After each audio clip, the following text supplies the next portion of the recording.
भेटणं असतं सतत, तर तो एक भाग असतो. तसं सांगितलं तसं नाही का, प्रतिकूल परिस्थिती मला खरोखर मोठी कामाचा जो भाग आहे तो खूप अडचणीचा आहे आणि शारीरिक त्रासदायक. त्याच्यातून मला उभं राहणं खूप अवघड होतं. म्हणजे संध्याकाळी उभं राहणं अवघड असतं. एवढी शारीरिक क्षमता नसते संध्याकाळी. तर तरी पण मी त्याच्यातून कसं जसा वेळ भेटेल तसा माझ्या धर्माचरणाला हे करतो. तर विषय मोठा आहे तसा, दशपारमिता आणि डॉक्टर बाबासाहेब आंबेडकर. तर थोडंफार मी सांगण्याचा प्रयत्न करणार आणि खूप मोठा विषय आहे, त्यामुळे तो धावता घेईन आणि नाही का थोडंफार स्पष्टीकरण करण्यात येईल. तर दशपारमिता माहितीच आहे की नाही का, धम्ममार्गाच्या मार्गात कुशल कर्माच्या माध्यमातून बोधिचित्ताची निर्मिती करणे. नाही का, कुशल कर्म मग काय वाचक मनाने केलेले कर्म जे आहेत त्याच्या माध्यमातून बोधिचित्ताची निर्मिती करणे. आणि आपण दशपारमिता बघितलं तर त्याच्या अनेक नाही का, दशपारमिता अनेक ठिकाणी, जसं बाबासाहेबांना आपण बोधिसत्व म्हणतो. आता ते बोधिसत्व तो काय आपण बाबासाहेबांनी काय ते आचरण केले, पण त्यांच्याकडून ते होत गेले. आणि बोधिसत्व हे त्या नाही का एका जीवनात एका पारमिता. पण बाबासाहेबांकडे जर बघितलं तर त्यांच्या जीवनाकडे बोधिसत्व जर बघितलं त्यांच्यामध्ये सगळ्या भाग आहेत. म्हणजे नाही का, दशपारमिताचा भाग आहे, आपण पुढे बघणारच आहोत. तर दशपारमिताचा उल्लेख काय ठिकाणी आलेला आहे. त्यामध्ये आपण जर बघितलं बाबासाहेबांनी 22 प्रतिज्ञा दिल्या, त्यात 12वी प्रतिज्ञा जर बघितली तर ती नाही का, मी दशपारमिताचं पालन करेन, 12वी प्रतिज्ञा झाला. त्याच्यानंतर जर आपण बघितलं बाबासाहेबांना एकदा साई संमेलनाला बोलवलं आलं, कार्यक्रमासाठी बोलवलं आलं. तिथं आता साई संमेलन म्हणजे आता साईबाबा किती प्रसिद्ध, त्यावेळी पण ते प्रसिद्ध होते बाबासाहेबांच्या काळात. त्यांना वाटलं की बाबासाहेब कशावर बोलते, बाबासाहेब तिथे फक्त दशपारमितावर त्यांनी भाषण म्हणजे त्यावेळी त्यांचं प्रवचन दिलेलं आहे त्या लोकांना. तर हेच दशपारमिता आपण बघण्याचा प्रयत्न करणार आहोत. तर पहिली आहे दानपारमिता, दुसरी आहे शील, तिसरी आहे नेखम्म, चौथी आहे प्रज्ञा, पाचवी आहे वीर्य, सहावी आहे शांती, सातवी आहे सत्य, आठवी आहे अधिष्ठान, नववी आहे मैत्री आणि 10वी आहे उपेक्षा. तर अशा ह्या दशपारमिता आहे. जर आपण बघितलं पहिलीच पारमिता जी पारमिता आहे ती दान पारमिता आहे. दान म्हणजे दुसऱ्यांच्या सुखादुःखासाठी जे काही उपयोगाच्या गोष्टी असतात, तर न परतावा घेण्यासाठी जे काही पण गोष्टी म्हणजे त्यामध्ये काही पण वेळ असतो, कधी कधी आपण नाही का दानामध्ये अनेक गोष्टी बघतो. पैशाचं दान असतं, नाही का, आर्थिक दान असतं, काही वस्तूच्या रूपाने पण आपण काही लोकांना मदत करतो. जसं नवीन संसार टाकताना काही लोकांना नाही काय भांड्यांची आवश्यकता असते, तर अशा प्रकारे आपण जे काय मदत करू त्याला एक दान म्हणतात. दानामध्ये अनेक भाग आहेत, तर त्याच्यामध्ये मी विशेषतः 3 भागाचं नियोजन केलेलं आहे: अभयदान, शिक्षणदान आणि धम्मदान. तर आपण बाबासाहेबांच्या जीवनाकडे बघितलं तर खरोखर म्हणजे खूप असं बाबासाहेबांनी आपल्याला जे काही भौतिक दान दिलंय खूप दिलेलं आहे. म्हणजे त्याचं आपण आता जर आपण कधी बघितलं, आता विशेष करून जुन्या पनवेलमध्ये काही लोक झोपडी बांधून राहतात. आता बघितलं असेल, कधी गेला असेल तर असे बांधून राहतात. ही अवस्था आपली पूर्वीची आहे. बाबासाहेब पण त्या अवस्थेत राहून गेलेले आहेत. जेव्हा ते डबकचाळ म्हणून जो भाग आहे, मी तिथे पिस्टनला राहायचो, परेल एसटी डेपोच्या मागे तो भाग आहे. तर तिथे पूर्वी पत्र्याची घरं असायची. आता लोक नाही का सिमेंटचे बांधायला लागले, पण पूर्वी आले तेव्हा मग काहीतरी ताडपत्री बांध, प्लास्टिक बांध, आणि जसे आता हे लोक राहतात, भिकारी लोक राहतात, तशीच आपल्या लोकांची अवस्था. बाबासाहेबांची पण म्हणजे बाबासाहेबांचे वडील चांगले असताना पण त्या अवस्थेत राहिलेले आहेत, पत्र्याच्या शेडमध्ये. जसं एका पिक्चर मध्ये बघण्यापेक्षा प्रत्यक्षात वेगळं असतं ते. आणि तशा मी बघितलेल्या आहेत की म्हणजे खूप आम्ही प्रत्येक जण म्हणजे आपले पूर्वज नाही काय झोपडपट्टीमधूनच आलेला, आपण डायरेक्ट बिल्डिंग मधून नाही काय असं चांगल्या ठिकाणी आलो नाही. तर आपले सगळे पूर्वज त्याच अवस्थेतून आलेले, पत्र्याच्या घरातून आलेले आहेत. आणि नंतर हळूहळू जसं काम लागलं तसं. तर बाबासाहेबांना आपल्याला हे दिलेलं आहे नाही काय, ह्या गोष्टी दिलेल्या आहेत, भौतिक गोष्टी नाही काय, आरक्षणाच्या माध्यमातून याच्या माध्यमातून आपण ह्या उंचीला पोहोचलेलो आहे. सगळ्यात महत्वाचे ते 3 दान आहेत बाबासाहेबांकडे बघितलं तर. अभयदान, पूर्वीच्या काळी आपल्या लोकांना नाही का अस्पृश्य म्हणून गणलं जायचं, म्हणजे प्रत्येक गोष्टीसाठी आपल्या लोकांना मारायचं. बूट घातला म्हणून मारलेले, चांगले कपडे घातलेले आहे म्हणून मारलेले आहे. बाबासाहेबांचं जर नाही का आपण बघितलं जीवनाकडे, त्यांना पण त्यांचे कपडे घेताना नाही का जाऊन मातीत पाणी टाकून म्हणजे कितीतरी खराब करून द्यायचे ते कपडे, म्हणजे तुम्ही स्वच्छ राहायचंच नाही असं त्यांचं. आणि मग अशा वेळी बाबासाहेबांनी नाही का जसं म्हणजे पेशवाईच्या काळात मडकं बांधलेलं, म्हणजे की पायाचे निशाण पण नाही राहिले पाहिजे म्हणून झाडू बांधायचे पाठ.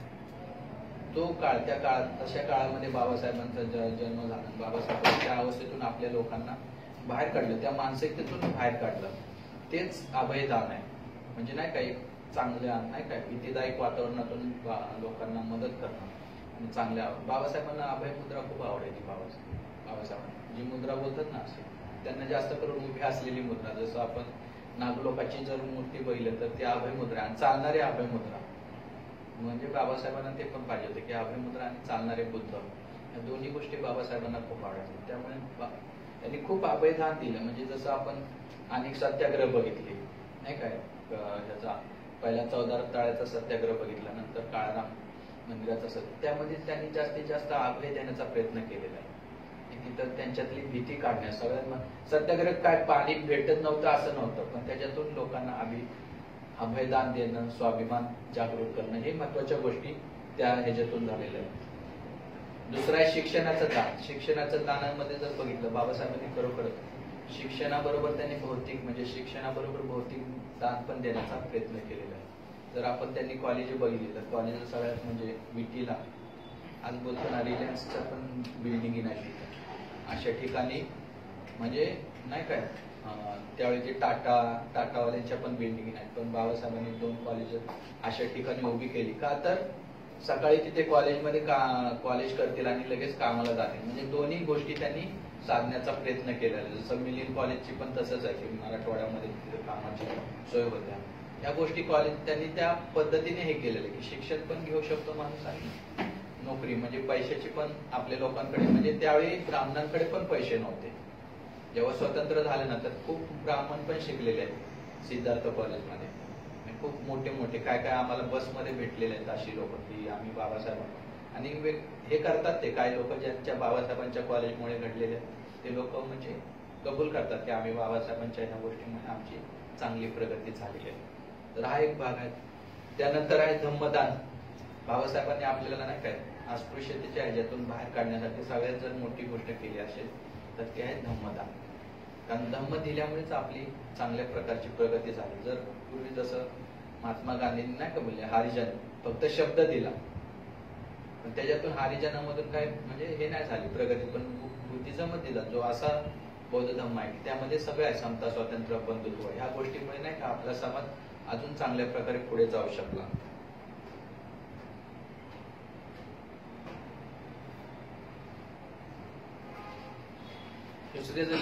दुसरा जो भाग आहे तो म्हणजे शील पारमिता. शील म्हणजे नाही का काय वाचा मन केलेले कुशल कर्म, त्याला नाही का शील म्हणतात. बाबासाहेबांच्या विषयी जर बघितलं तर शीलाविषयी बाबासाहेब खूप गंभीर असायचे.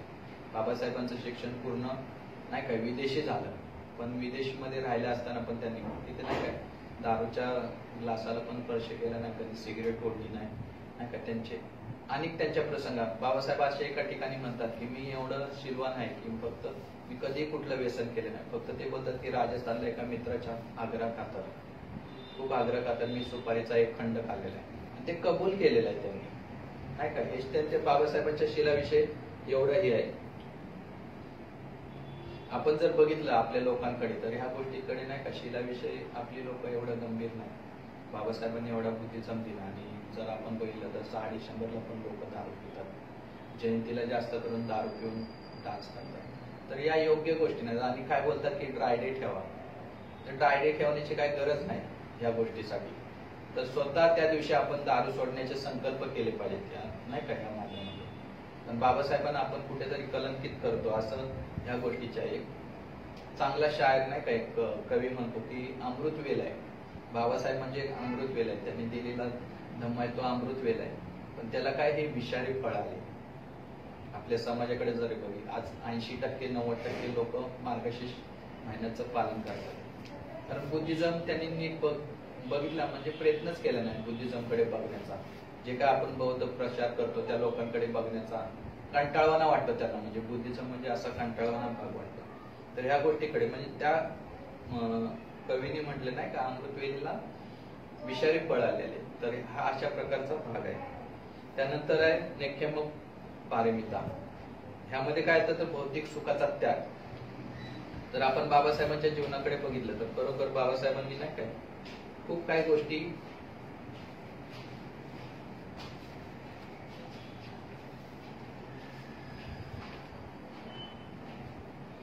खूप गोष्टीचा त्याग केलेला आहे. त्यांच्या जीवनाकडे जर बघितलं म्हणजे नाही का, त्यांच्या स्वतःची पत्नी नाही काय वारली, मुलाकडे लक्ष द्या, मुलांकडे लक्ष द्यायला त्यांच्याकडे लक्ष नव्हतं, म्हणजे एवढा वेळ नव्हता नाही काय. स्वतःतल्या घरातल्या जबाबदाऱ्या आहेत त्या बघण्यासाठी त्यांच्याकडे म्हणजे ह्या सुख त्यांच्याकडे नाही काय घर होतं, पण घरामध्ये राहण्यासाठी तेवढा वेळ नसायचा, त्याच्यात सतत बाहेर असायचे. म्हणजे रमाईचं जेव्हा आजारपण होतं तेव्हा त्यांच्याकडे लक्ष देता नाही. राजरत्न वारला तेव्हा ते नाही काय दुसऱ्या गोलमीज परिषदेला चालले होते नाही का. त्यावेळी त्यांना तेवढा वेळ नव्हता की त्यांच्याकडे बघण्यासाठी. ते बोलतात स्वतःच्या यशवंताच्या मुलाच्या लग्नाला पण नव्हते. म्हणजे हा असा त्यांचा त्याग आहे. जर आपण त्यांच्या त्यागाच्या गोष्टी बघितल्या तर बरोबर खूप आहेत. म्हणजे की आपण त्यांचं जर शैक्षणिक हे बघितलं नाही का, 1907 साली ते 10वी पास झाले. त्याच्यानंतर मग ते जेव्हा ग्रॅज्युएशन झाल्यापासून तो त्यांनी जो आपल्या लोकांसाठी प्रयत्न केला, त्यामध्ये त्यांनी स्वतःच्या नाही काय 5 मुलं वारली बोलतात त्यांच्या नाही काय रमाई असेपर्यंत त्यांची 5 मुलं वारली. ते पण त्यांच्याला म्हणजे माहिती नव्हतं की असं हे झालं. राजरत्न वारली तेव्हा त्यांना खूप दुःख झाले, म्हणजे त्यावेळी तो त्यांचा भाग हे झाला. त्याच्यानंतर आहे चौथी प्रज्ञा पारमिता नाही काय. प्रज्ञा पारमिताचं जर बघितलं, प्रज्ञा पारमितामध्ये 3 भाग येतात. त्यामध्ये म्हणा का शुद्धमय प्रज्ञा, चिंतनमय प्रज्ञा आणि भावनामय प्रज्ञा. आपण जर बघितलं बाबासाहेबांच्या प्रज्ञेकडे तर खरोखर म्हणजे त्यांची शुद्धमय प्रज्ञेमध्ये काय असतात, 2 गोष्टी येतात की शुद्ध म्हणजे ऐकण्याने आणि दुसरं म्हणजे वाचनाने. ही प्रज्ञेचा विकास होतो. त्याच्यामधून मग ते चिंतन होतं, चिंतनामधून ते नवीन नवीन निष्कर्ष काढतात. जर आपण त्यांच्या बघितलं तर बाबासाहेब एक क्रांती आणि प्रतिक्रांती हे पुस्तक कोणी वाचलेलं आहे का? तर क्रांती प्रतिक्रांतीमध्ये काय बोलतात, साहित्य हे जनतेच्या जीवनाचा आरसा आहे असतो असे मानले जाते. साहित्य जनतेच्या जीवनाचे प्रतिबिंब, साहित्यामध्ये जनतेच्या जीवनाचे प्रतिबिंब पडलेले असते. बाबासाहेब त्या ठिकाणी क्रांती आणि प्रतिक्रांती या शब्द पुस्तक आहे, त्या पुस्तकामध्ये ते बोलतात. आणि त्यामध्ये ते बोलतात की देव हा शब्द म्हणजे देव ज्याला बोलतात तर तो मनुष्य लोकातला एखादा उच्च जे चांगल्या प्रकारे मदत करतो, इतरांना चांगल्या प्रकारे सहाय्य करतो, तर अशा लोकांसाठी देव हा शब्द वापरला. देव म्हणजे तर आपण जे हिंदू लोक समजतात अशा प्रकारचा देव नाही. त्यामध्ये बाबासाहेब म्हणतात की शपथपद ब्राह्मण ग्रंथानुसार आसूर हे सृष्टीचे निर्मित होते. जे आसूर ज्यांना ब्राह्मणाने सांगितलंय तर ते आसूर हे सृष्टीचे निर्माते होते. म्हणजे पहिले बाबासाहेब त्या प्रतिक्रांतीमध्ये म्हणतात ते राक्षस, ते पूर्वीचे राक्षस दैत्य नसून मानव समूहातील लोक होते. म्हणजे जसं हिंदू लोकांनी यांना नाही का असुरांना राक्षस म्हणून हे केलं, तर ते असुर नसून ते देवलोकातील म्हणजे आपले मनुष्य लोकातील लोक होते. त्यामध्ये त्यांनी सांगितलं की पुष्पमित्रांनी जेव्हा नाही का शेवटचा मोर्या आहे जेव्हा त्याचा नाही काय खून केला, त्याला मारून टाकला, त्याच्यानंतर तो जेव्हा ह्याच्यावर आला कुठं राजगद्दीवर, तर त्यानंतर त्यांनी काही भाग नाही काय गोष्टींची निर्मिती केली. त्यामध्ये बाबासाहेब म्हणतात की आज त्यामध्ये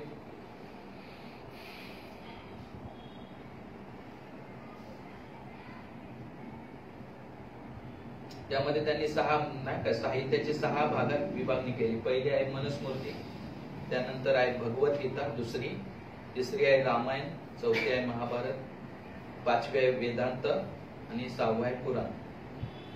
मनुस्मृतीचा जो भाग आहे तो स्मृती भाग सुमित भार्गव यांनी ख्रिस्तापूर्वी 185 पूर्वी म्हणजे बाबासाहेब म्हणतात की ते 185 पूर्वी केलेले आहे मनुस्मृती, ज्याला आपण आज बघतोय नाही काय ते घटना आणि मनुस्मृती आणण्याचा ते प्रयत्न. मनुस्मृतीमध्ये अनेक विषय आहेत.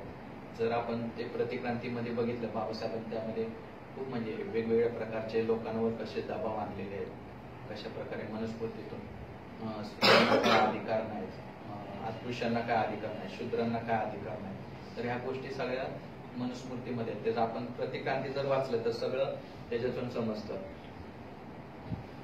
त्यानंतर जर बघितलं म्हणजे नाही काय भगवद्गीता निर्मितीचा काळ बाबतीत मते आहेत की तेलंगण म्हणतात ख्रिस्तांपूर्वी 3ऱ्या शतकात, तर टिळक म्हणतात की 5व्या शतकानंतर, तर कोसंबी म्हणतात की 467च्या काळानंतर केलेली आहे. मग भगवद्गीताची निर्मिती ही सांगतात नाही काय. ते काय लोकांची म्हणजे वेगवेगळी मत आहेत की 3ऱ्या शतकात निर्मिती केली आहे, तर टिळक बोलतात 9व्या शतकात, तर काही कोसंबी म्हणतात जे आपले धर्मानंद कोसंबी आहेत ते बोलतात 466च्या काळातील आहे. रामायण बद्दलचा 3रा जो ब्राह्मणी ग्रंथ आहे त्यामध्ये रामायण आहे, तर रामायणचा काळ बोलतात बाबासाहेब की निश्चित झाला नाही, पण ते महाभारताच्या अगोदर लिहिलेले आहे. या गोष्टी म्हणजे आपल्याला वाचून नाही समज, म्हणजे असं जर पूर्ण वाचन करायला गेलं तर आपल्याला बरोबर बाबासाहेबांनी ते आपल्याला खूप ऐकत दिलेलं आहे. त्यानंतर महाभारताचा काळ लिहिलेला आहे की इसवी 200 ते 400 या दरम्यान असावा. तेव्हापासून ते इसवी 12व्या शतकापर्यंत महाभारताचे लिखाण पूर्ण झाले नव्हते.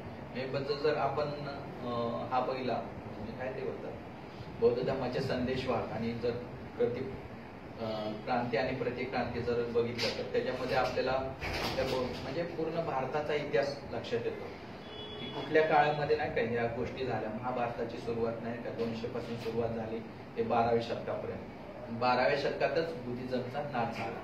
त्यानंतर नाही काय काही दंगली झाल्या नाही काय, जसं मुसलमानांचे आक्रमण झाले. 12व्या शतकानंतर जी बौद्ध धर्माची पिछाड झाली, त्यानंतर मग सगळं ब्राह्मणी धर्माचं, त्यामुळे त्यांनी नाही का जसं महाभारताची निर्मिती झालेली आहे त्या काळात. त्याच्यानंतर अनेक सूत्र आले, त्याच्यानंतर वेदांत सूत्र आले, त्याचा पण काळ 200 ते 450च्या दरम्यानचा केलेला असावा. पुराणाची सुरुवात केवळ एकच पुराण होते पूर्वी, ब्राह्मंड पुराण. त्यानंतर पुराणांची संख्या 18 आहे. त्याते निर्मितीच्या मागे व्यासांचा संबंध आहे. त्याची निर्मिती 200 पासून ते 1000 शतकापर्यंत, म्हणजे जे पुराण आहेत ना काय वेगवेगळी पुराण आहेत, ज्याला गणेश पुराण म्हणतात, पुरण पुराण म्हणतात, हे अशी पुराण अनेक 18 पुराण आहेत. त्याची सुरुवात 200 पासून ते बाबासाहेब म्हणतात की 1000 शतकापर्यंत या पुराणांची निर्मिती झालेली आहे. तर हा असा बाबासाहेबांनी तो पूर्ण इतिहास म्हणजे जो की कोणाला करता आला नसता तो त्यांनी मांडण्याचा प्रयत्न केला. जर क्रांती प्रतिक्रांती वाचलं, कारण एवढं आपण वाचन करू शकत नाही, त्यांनी खूप माहिती दिली. वेगवेगळ्या त्यांचे जे ग्रंथ आहेत त्या ग्रंथाची पण पुरुष सूक्त आहे, त्या पुरुष सूक्तातून काही माहिती घेतलेली आहे ती सांगण्याचा प्रयत्न केलेला. तर अशा प्रकारे नाही काय बाबासाहेबांनी अनेक गोष्टी, जशी नंतर घटना निर्मिती केली बाबासाहेबांनी, तर त्यांचे अनेक ग्रंथ बघितले तर त्या ग्रंथामध्ये अनेक गोष्टी आपल्याला पाहायला म्हणतात. तर शूद्रपूर्वी कोण बघितलं तर शूद्रपूर्वी कोण मध्ये ते बोलतात की कवटीचा पण म्हणजे कवटी कुठल्या लोकांची आहे, म्हणजे आर्यांची कवटी कुठून आहे तर ते बोलतात इराण मधून लोक आहेत, इराणमध्ये त्या साईडला तशा प्रकारच्या कवट्या भेटतात. म्हणजे इथपर्यंत बाबासाहेबांनी जो काही नाही का प्रज्ञेच्या माध्यमातून जो अभ्यास केला आहे त्याचा निष्कर्ष काढलेला आहे. म्हणजे जर आपण शूद्रपूर्वी वाचले, अस्पृश्य मूळचे कोण वाचले तर त्यामध्ये बाबासाहेबांची जी बुद्धिमत्ता आहे ती खूप चांगल्या प्रकारे समजण्यात येते. त्यानंतर जर आपण बघितलं तर 5वी आहे ती वीर्यपारमिता, कुशल गोष्टीसाठी लागणारा उत्साह. जर बाबासाहेबांच्या जीवनाकडे बघितलं तर नाही काय पूर्ण जसं त्यांचं कॉलेजचं जीवन म्हणजे कॉलेजच्या जीवनापासूनच ते त्यांच्यामध्ये वीर्याचा संचार होता. त्यांनी जे काही शिक्षण घेतलं ना काय 1908 साली ते 1956 पर्यंत जर त्यांच्या जीवना पूर्ण वीर्याने भरलेले जीवन बघतो. त्यांच्या शिक्षणाच्या घेण्याच्या म्हणजे 18 तास ते अभ्यास करायचे. काय काय अभ्यास त्यांनी 8 वर्षाचा अभ्यास त्यांनी 3 वर्षात पूर्ण केलेले आहे नाही का. अशा प्रकारे त्यांनी अनेक गोष्टी त्यांच्या जीवनाकडे जर बघितलं अनेक ठिकाणी ते गेलेले आहेत, म्हणजे की अनेक ठिकाणी भाषणं देत होती, अनेक ठिकाणी अनेक कार्य, आणि त्यामध्येच त्यांचं वकिली पेशा चालू होता. लोकांसाठी कामं कशी मिळावी यासाठी पण गोष्टी चालू होत्या. पर सरकारचं कशा प्रकारे नाही काय शाळा चालू कराव्यात, हॉस्टेलची निर्मिती कशी, ह्या सगळ्या गोष्टी त्यांच्या चालू होत्या. त्यांनी त्या वेळी केलेल्या आहेत. जसं मी पीपल एज्युकेशन सोसायटीचं सांगितलं तशा अनेक म्हणजे त्यांनी जेव्हा सुरुवात केली तर त्या शिक्षणासाठी पण त्यांनी हे केलं आणि हॉस्टेलसाठी पण त्यांनी खूप प्रकारे सरकारकडून मदत घेतलेली आहे. तर अशा या गोष्टी करण्यासाठी त्यांना जो उत्साह लागला नाही काय तर तो बुद्धांकडून भेटला. त्यांनी जेव्हा केळुसकर गुरुजींचं 1900 नाही का जेव्हा ते 10वी पास झाल्यानंतर केळुसकर गुरुजींचं पुस्तक भेटलं तेव्हापासून त्यांना बौद्ध धर्माचा जो पगडा होता तो त्यांच्या मनावर शेवटपर्यंत त्यांच्या मनावर तो पगडा होता. त्यानंतर आहे 6वी शांती पारमिता.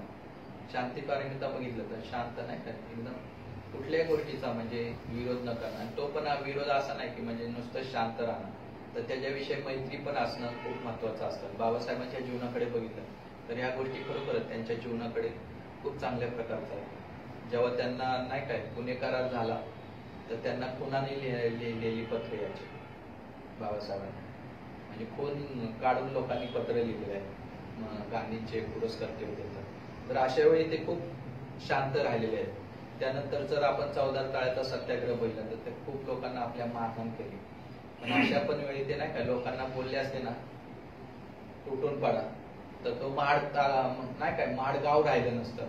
पण त्यांनी तसं कुठल्याच प्रकारची नाही काय हे केली नाही चेतावणी दिली नाही. खूप शांतपणे संयमितप्रमाणे ते पुढे कोर्टामध्ये नाही काय लढे दिलेले आहेत. जसं काळाराम मंदिराच्या वेळी पण खूप मारहाण केलेली आहे. तर अशा पण वेळी ते खूप शांत राहिलेले आहेत. ज्यावेळी गांधींचा प्रसंग बघतो तर तसं नाही काय गांधीजी पुणे कराराच्या वेळी तर कस्तुरबा गांधींनी त्यांना विनंती केली की माझ्या नाही काय पतीचा प्राण वाचवा. बाबासाहेबांना दोन्ही गोष्टी करायच्या होत्या. त्यावेळी पण त्यांनी नाही का आपल्या समाजासाठी आणि त्यांच्या कस्तुरबा गांधींसाठी खूप शांतपणे पुणे करार करण्याचा प्रयत्न केलेला आहे. तर अशा अनेक ठिकाणी नाही का बाबासाहेब खूप शांत आहे. घटना लिहिताना पण जर बघितलं तर घटना लिहायला सहजासहजी दिली नाही त्यांनी.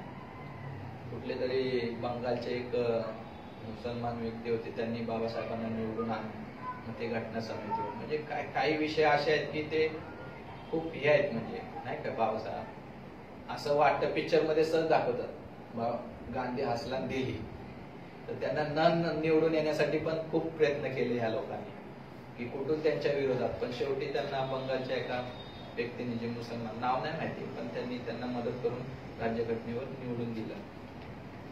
त्यामुळे आपल्याला नाही का चांगल्या प्रकारची राज्यघटना आणि आपल्याला सवलती पण भेटल्या. त्यानंतर आहे सत्यपारमिता नाही काय. सत्यपारमिता जर बघितले बाबासाहेबांनी म्हणजे शेवटचा जीव जरी गेला तरी तो खोटं बोलणार नाही अशा प्रकारे बाबासाहेबांचं होतं. बाबासाहेबांच्या जीवनाकडे बघितलं तर त्यांनी जेव्हा नाही का हिंदू ते बोलले की मी हिंदू म्हणून जरी जन्माला आलो असलो तरी मी हिंदू म्हणून वागणार नाही आणि हे शेवटपर्यंत त्यांनी तो भाग घेतलेला आहे. त्याच्यानंतरचा जो भाग आहे की बडोद्या वेळेच्या जेव्हा ते बडोद्याला गेले आणि तिथं तेव्हा त्यांना जो त्रास झाला माहिती असेल की बडोद्याला गेल्यावर त्यांना तिथं खोली राहायला भेटली नाही.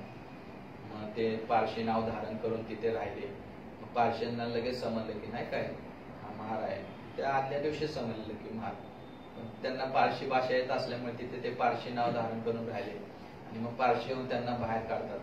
बनते इथं म्हणतात नाही काय बनते की खूप वर्ष नाही काय पारशी काही हिंदू नाहीत पण खूप वर्ष मुसलमान पण हिंदू नाहीत ख्रिश्चन पण हिंदू नाहीत पण खूप वर्ष इथं राहिल्यामुळे त्यांना पण ह्या गोष्टीचा प्रभाव पडलेला की हे अस्पृश्य लोक यांना हात लावणं यांना घरात ठेवणं. तर अशा प्रकारे ते पारशी लोक आले बाबासाहेबांना घराच्या बाहेर काढलं.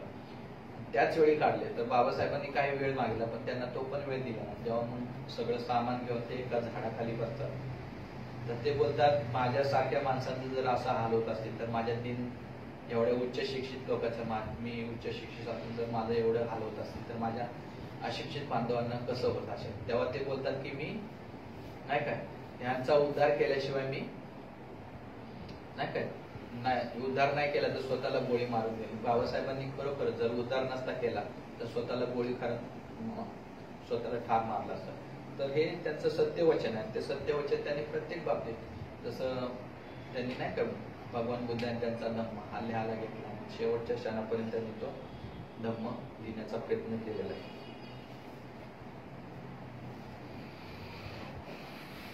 त्यानंतरचा आहे जो अधिष्ठान पारमिता म्हणजे दृढ निश्चय प्रबळ इच्छा.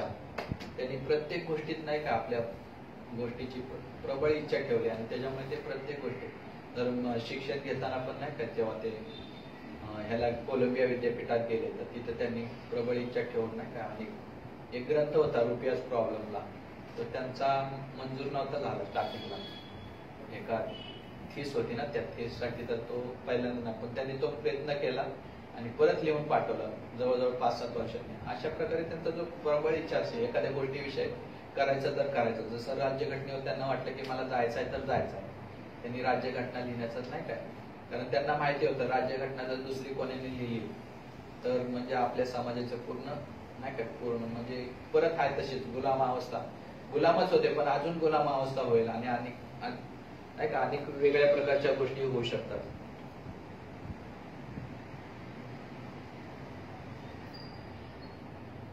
तर अशा अनेक नाही का त्यांनी मिलिंद कॉलेजच्या निमित्त ह्याच गोष्टी परत परत येतात त्यांच्या दृढ निश्चयामध्ये म्हणजे जसं मिलिंद कॉलेज बांधलं सिद्धार्थ कॉलेज बांधलं हे त्यांचे दृढ निश्चय आहेत त्यांच्या जीवनातले की लोकांसाठी काहीतरी करावं. अशा अनेक प्रकारे त्यांनी अनेक ग्रंथ लिहिले जसं प्रबंध लिहिले अनेक नाही का नोकऱ्या दिल्या ह्या सगळ्या गोष्टी त्यांच्या दृढ निश्चयाने झालेल्या आहेत.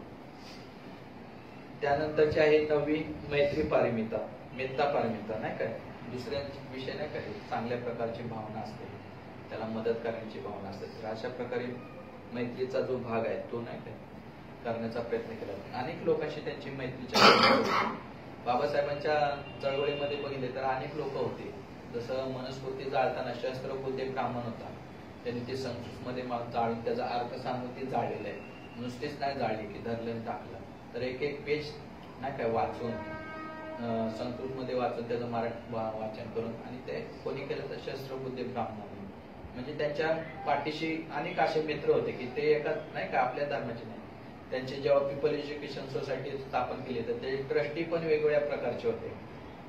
जसं हितकारणी सभेमध्ये अनेक धर्माची लोक होती तर अशाही त्यांची मैत्रीचा भाग होता.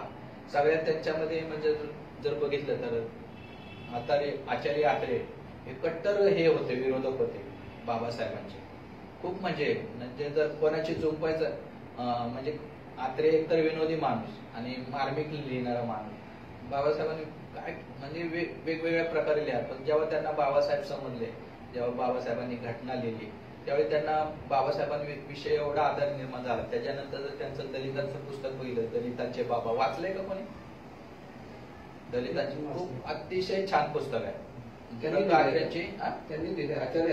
आचार्य यात्रेंची भाषणं आहेत पेपर मधली त्याचं ते एक त्यांच्या मुलांनी ते एकत्रित करून त्याला दलितांचे बाबा खूप मस्त पुस्तक आहे. त्यामध्ये जर वाचलं तर असं कोणीच लिहिलं नाही बाबासाहेबांविषयी आणि नाही का वेगवेगळ्या प्रकारे तर असं हे त्यांचं मैत्रीचं जाळं होतं. जसं सयाजीराव शिंदे आहे शाहू महाराज आहेत नाही का ह्या विषय ह्यांच्याशी पण त्यांच्या मैत्रीचे संबंध होते त्यातून त्यांना नाही का आर्थिक मदत भेटली तर अशा प्रकारे त्यांचे मैत्रीचे संबंध होते.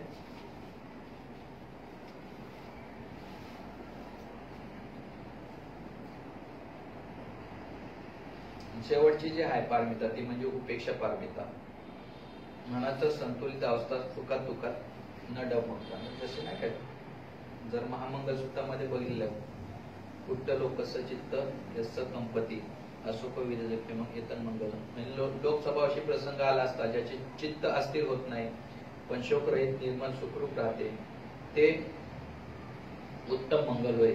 त्यामध्ये मग काय लिहिलंय लोभ आणि यश आणि अपयश निंदा आणि स्तुती सुख आणि दुःख आणि हे लोकस्वभाव आहेत. तर त्यामध्ये नाही काय लाभ झाला आणि हानी झाली म्हणून बाबासाहेब कधी डगमगले नाही. यश आलं मोठं नाही का जसं राज्यघटनेमध्ये म्हणून ते काही लगेच हे झाले नाही कारण त्याच्यानंतर त्यांना नाही काय मंत्री पदामध्ये घेतलं नाही काय ह्याच्यामध्ये आणि त्यांना जेव्हा नाही हिंदू कोड बिल साठी तिथं ह्या गोष्टी आहेत की म्हणजे मला भेटलं म्हणून मी तिथंच थांबलो असं बाबासाहेबांनी कधी केलं नाही.